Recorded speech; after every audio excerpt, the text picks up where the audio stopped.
Welcome to Jackie's Proof Animals Have Souls and Psychics show, produced through Passionate World Talk Radio, a subsidiary of Global Media Network.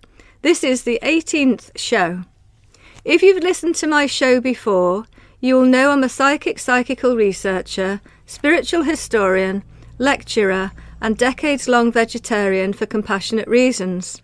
An author of 3 books, Proof Animals Have Souls, 500 plus celebrities go vegetarian, and Moses and Jesus the Shamans, mediums. Listeners will come to realise I'm passionate about compassion and respect for all animals, including the human animal, and also my long-standing research into shamanic, out-of-body and near-death experiences and mediumship. For me, both the evidence of survival through mediumship and near-death experiences accounts not only provide some of the best evidence for after-death survival for all beings, but also provide details regarding the after-death landscapes that appear to be responsive to and shaped by predominant thought patterns. My 2 books in my Proof Animals Have Souls series is Proof Animals Have Souls and 500 plus celebrities go vegetarian, and they can be read independently. And the 3rd book is Moses and Jesus the Shamans. They're paperbacks and ebooks. And if you click on my website, JackieJonesHunt.com, then it will take you to the Amazon links. And Jackie is spelt with a Jack with an IE. Today, I'd like to welcome medium Joanne Ward to this 18th show.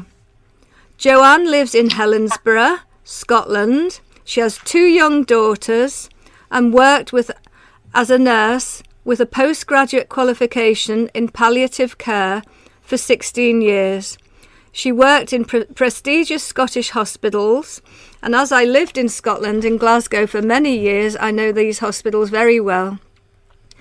Interestingly, when I contacted Joanne for this interview, she said she'd received my full name and the name of one of my books repeatedly for the last 3 to 4 years when she was meditating.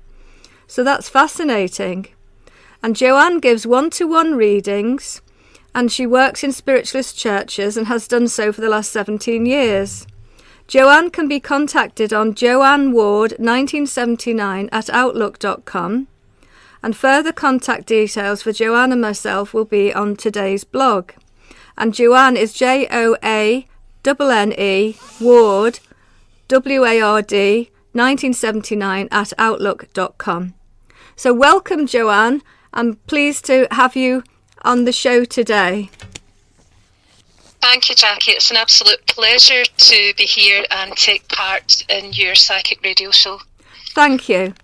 The first question I'd like to ask, just so listeners can understand how you work, clairvoyance is seeing and clairaudience is hearing and claircognizance is knowing and clairsentience is sensing. Would you say you are some or all of these as a medium? Well, Jackie, I'm glad you've asked that question because it's something that students of mediumship get themselves all mixed up about.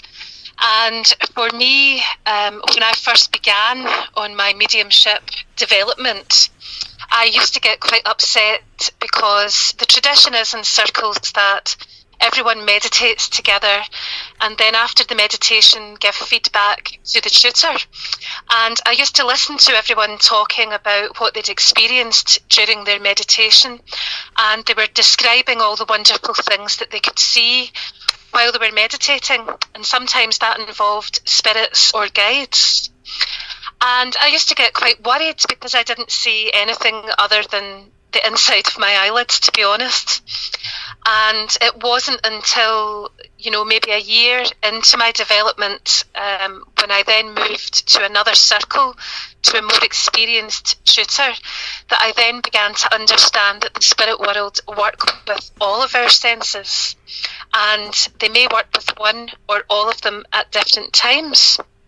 So for me, naturally I am clairaudient and claircognizant. So that means I hear the spirit world and I just know things and I don't know why I know them. And it makes sense to me that growing up from a young age, I learned to play violin from the age of 4, and I'm a singer, and I come from a very musical family. So listening comes naturally to me. And so it makes absolute sense to me that naturally I'm clairaudient. Well, thank you. And then, Sorry, I was just saying thank you, yes. Please carry on. Yeah. So just through time, the spirit world then came in and developed the other senses. And it really is multifaceted. You know, they do work with each sense at different times. Okay, thank you. What are your earliest memories of seeing or hearing spirits, please? Well, as a child, I grew up in a working class part of Scotland on the west coast. I grew up in a shipbuilding town, and we had a very strong Irish influence in our town. So one end of the town was Catholic, the other end of the town was Protestant. And I was born into a mixed marriage, my dad being a Protestant, my mum being a Catholic. And so the earliest memory I really have is around the age of 3 or 4 of going to Mass, probably around 4 actually, of going to Mass with my mother's mother. And I would be sitting in the front looking at the altar, and I could see a woman on one side of Jesus on the cross, and I could see a young baby boy on the other side. And I thought that was my Nana, my father's mother, who had died when I was 3.5. And the little boy, at first I wasn't sure who he was, but I learned later on that was my brother who had died before I was born. So I used to see lights around the priest's head as well, and I just assumed everyone else could see these things. And it wasn't till I grew up that I realised that my granny couldn't see any of that it was just unique to me. That's very interesting. So would you say it's this type of event that started you on your spiritual path? Well, it was one of the things, but, you know, growing up as a Catholic, we were always told it was a sin to try and communicate with the dead. And there was a lot of fear put into us that you shouldn't communicate with the other world. So it wasn't really until I was in my teens that I had a very profound dream.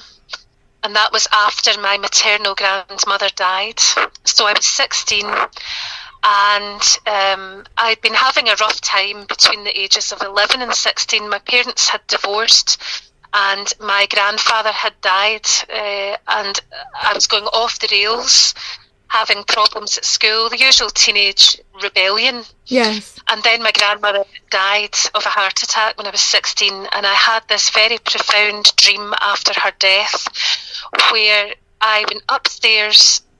It was basically a mountain which had stairs going up the mountain and big Doric pillars. To me, it reminded me of something like the Parthenon or Greek mythology. And when I went upstairs to this mountain, there was a big open air ballroom. And when I looked inside, I could see my grandparents dancing with each other, and they were waving at me.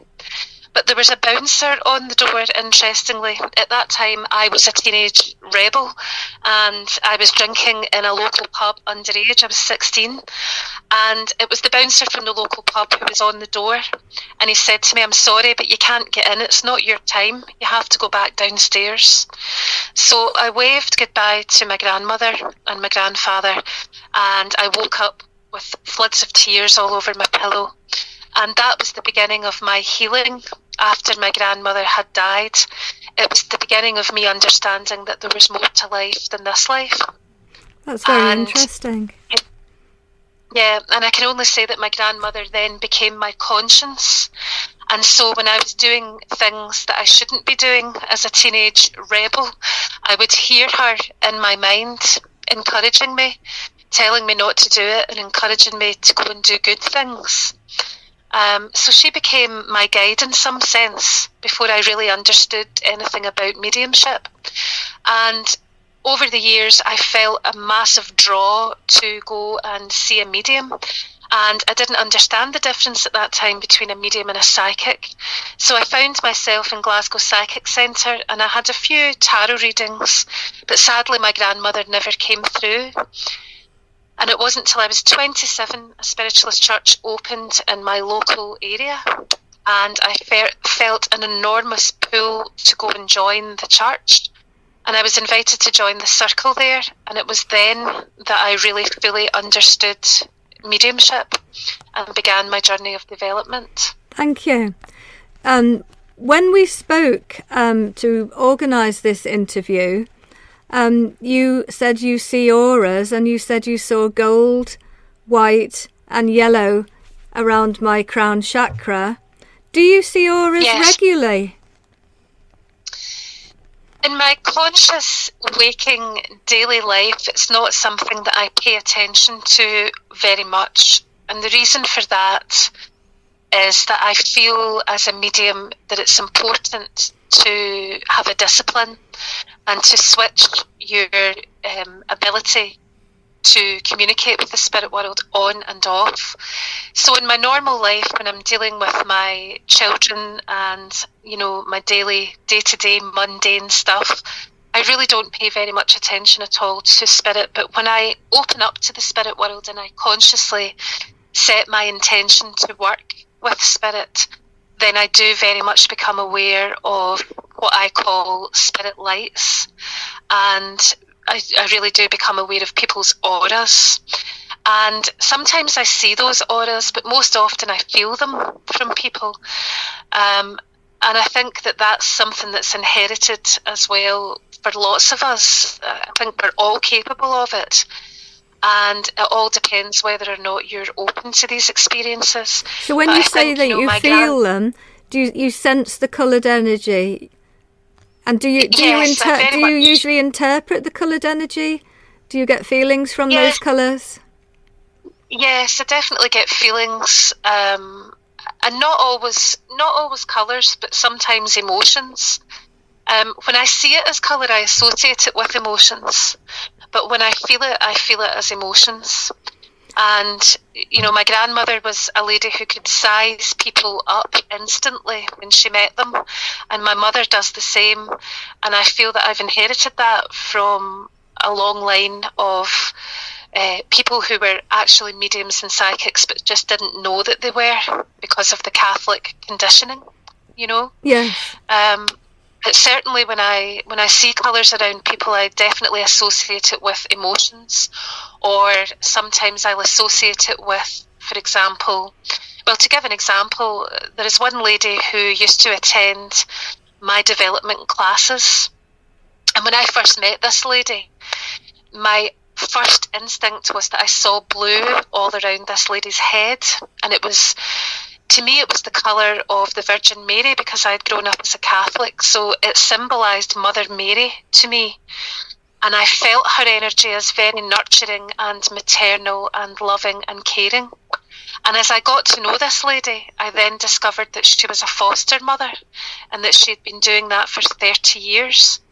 But right away, her aura told me that. And this lady was not Catholic, but she was very spiritual. She is religious, but just not Catholic.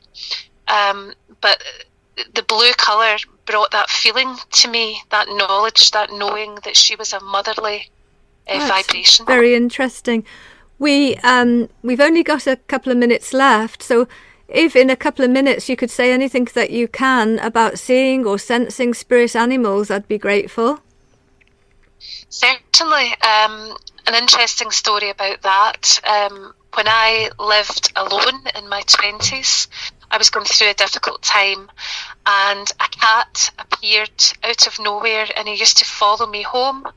And I lived in a tenement close, and he would come up and sit in the close, and at first I didn't let him into the house, but after a few weeks I let him in, and then he gradually moved in with me. And he was a ginger tomcat, and he was my first experience of an animal in my life. And he brought so much love and so much comfort to me at a time when I was struggling with grief and the split up from a relationship. And after I moved away from that flat, I went and found the owner to say that I was moving away. And I'd called this little cat Garfield because he was ginger. I found the owner anyway, and she explained his name was actually Tigger. And she wasn't worried because she knew I was looking after him. She knew I'd been feeding him. So I moved away, and about a year and a half or 2 years later, I was doing a mediumship course through in Edinburgh. And We've only got so many seconds left now, so if you could just sort of summarise. Are you saying that when he passed, you actually saw him again in spirit? Yes, she brought him through to me, and she could feel him, and she could describe his personality. So it brought so much love to me to know that he was still alive in the spirit world. Oh, that's excellent. The time has absolutely flown, so I'm sure we should speak again. And there's